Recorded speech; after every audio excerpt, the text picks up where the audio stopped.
Have you ever noticed how certain words drain your confidence the moment you say them? Your language isn't just communication, it's the script your brain follows. The words you choose either build you up or quietly sabotage your progress. Today, we're exposing 5 common phrases that undermine your growth and confidence. You probably use them daily without even realizing their impact. We'll break down why they're so damaging, and more importantly, how to replace them with language that empowers you. This isn't about being perfect. It's about being intentional, ready to change your words and change your life. Let's dive in. The first phrase we often reach for, sometimes without even thinking, "I'm sorry." Often used when no apology is truly needed, it slips out so easily, doesn't it? We say it when someone accidentally bumps into us, even though we're the ones who were standing there. We utter it when we dare to ask a question, as if our curiosity is an imposition. We mumble it when we simply take up space, as if our very presence is an inconvenience. It's become a reflex, a verbal tick ingrained in our daily interactions. It's especially prevalent for those who have been conditioned to shrink themselves, to prioritize the comfort of others above their own. But every unnecessary "I'm sorry" chips away at your self-worth, eroding your confidence bit by bit. You're subtly telling yourself and broadcasting to others that your needs, your thoughts, your very being are somehow a burden. Of course, real, sincere apologies absolutely matter. They are crucial for repairing relationships and acknowledging genuine mistakes. But over-apologizing, the constant knee-jerk reaction, is a form of self-sabotage. It undermines your authority and diminishes your presence. So, what's the fix? How do we break free from this cycle of unnecessary apologies? The key is to consciously swap "I'm sorry" for "thank you." It's a simple yet powerful shift in perspective. Instead of automatically saying "sorry, I'm late," as if you've committed some grave offense, try saying "thank you for your patience." It acknowledges the other person's understanding and flips the script. Instead of "sorry to bother you," which implies your request is an imposition, try reframing it as "thank you for your time." It expresses gratitude for their willingness to help. This subtle shift turns self-diminishment into an expression of gratitude and fosters a stronger connection with others. You stop apologizing for simply existing, for having needs and taking up space in the world. Instead, you start appreciating others' understanding, their willingness to listen, and their support. The result? What can you expect from this simple change? You stand taller, projecting confidence and self-assurance. You speak with more conviction, knowing that your voice deserves to be heard. And you feel more deserving, recognizing your inherent worth and value. Try it. Put this into practice.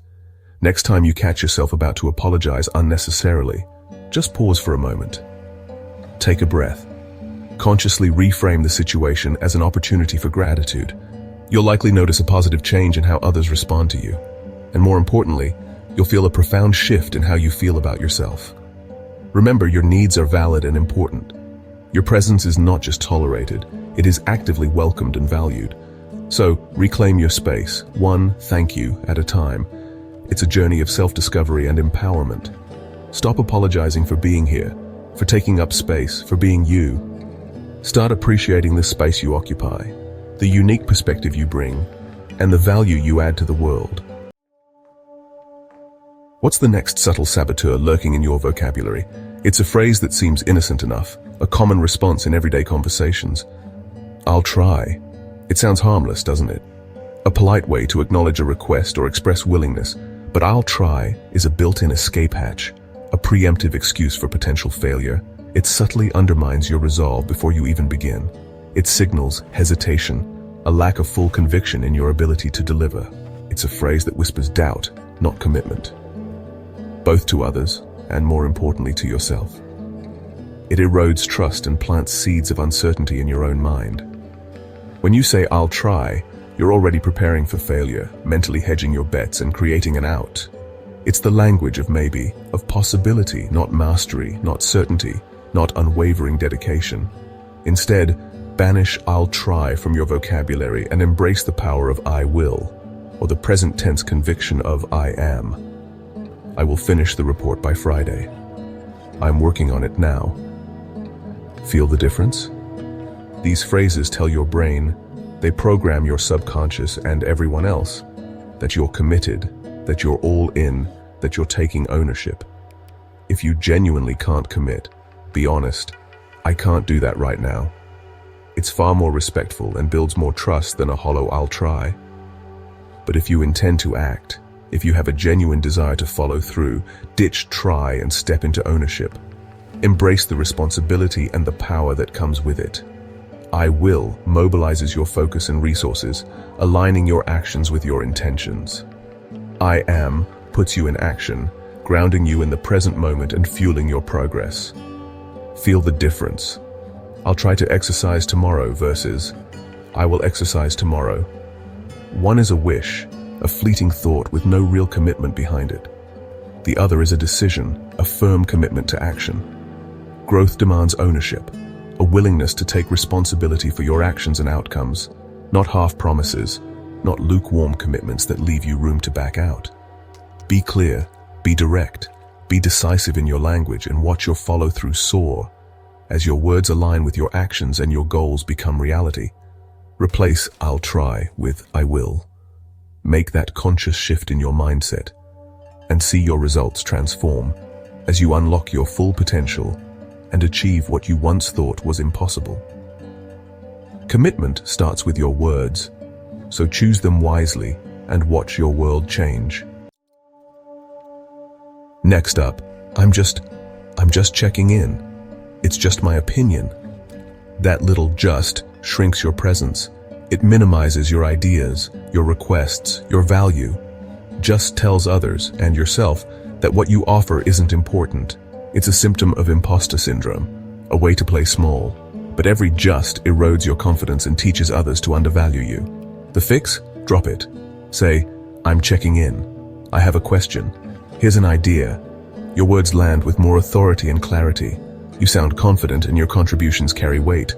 This isn't arrogance, it's self-respect. Before you speak or write, check for "just." Delete it, and notice how much stronger you sound. You're not just anything. Your voice matters. Own your presence, no qualifiers needed. Speak up, and let your words reflect your worth. The fourth phrase, "I can't." Say it and your brain stops searching for solutions. I can't afford that. I can't do this. I can't change. These are declarations of defeat, reinforcing a fixed mindset. But "I can't" is often a mask for fear, uncertainty, or discomfort. Instead, ask, "How can I?" Or "What would it take?" How can I afford that? What steps can I take to learn this? This shift turns a dead end into a path forward. Your brain starts problem solving, seeking options and resources. Add "yet." I don't know how to do that yet. It's not about pretending everything is easy. It's about opening the door to growth and possibility. Replace "I can't" with "how can I?" and watch your mindset expand. Obstacles become puzzles, not walls. Your language can unlock your potential or lock it away. Choose words that open doors. The final phrase, often whispered in the quiet moments of reflection, "I should have."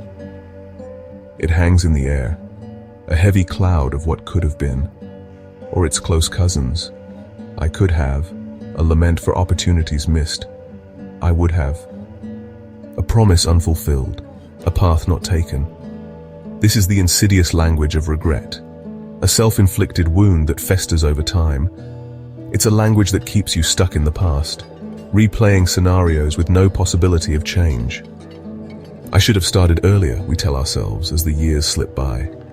I should have spoken up, we think, as the moment fades into memory. These thoughts, these constant replays of the past, drain your energy, leaving you feeling depleted and hopeless. And they cloud your present, obscuring your vision of what's possible right now. Regret, in its essence, is futile. It doesn't change the past, not even a little bit. It only saps your motivation, leaving you paralyzed and unable to take action in the present. Instead of dwelling, consciously shift to future-focused language, a language of possibility and growth. Start saying, "Next time I will." Or, the most important lesson here is, "Next time I'll start sooner. armed with the knowledge I have now. The lesson is to trust my instincts, even when they defy logic. This conscious reframing turns the weight of regret into valuable learning and decisive action.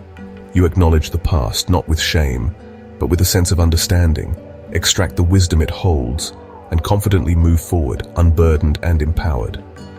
Remember, every single experience, without exception, contains a valuable lesson waiting to be discovered. Find it, understand it, and most importantly, apply it to your future endeavors. When you catch yourself spiraling into a should-have thought pattern, consciously pause.